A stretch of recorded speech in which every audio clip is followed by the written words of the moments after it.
Ay what's up mga pre? Ako si Norbin, ang usa ka utility cadet sa usa ka international company diri sa Manila.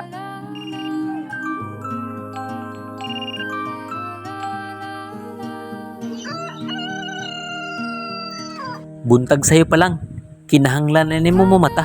Bisag katulgon pa ka para moadto sa opisina. Siyempre mga pre, maligo punta para dili ta man ni mahong kagwang ning adto na tong opisina.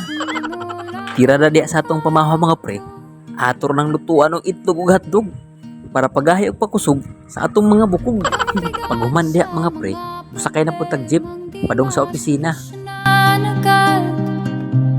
Parang wala nang bukas. Pwede bang umiwas? Pag abot sa opisina, matik na, manglimpyo na ta. Naay naka-assign sa CR, naay taga-map, naay taga-silhig, naay taga-trapo computer, ug uban pa. Ug diri ko na-assign karong adlaw mga pre, tiga-hugas og trash can, dayon ibutang ug asa dapit nakabutang.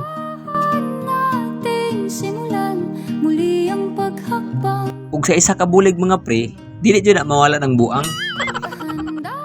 Ug usap ka nga nangandoy nga makasakay og barko international parehas nako.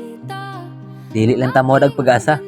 Kay ingon pa nila, habang may barkong nakalutang sa dagat, may pag-asa. Maong padayon lang ta.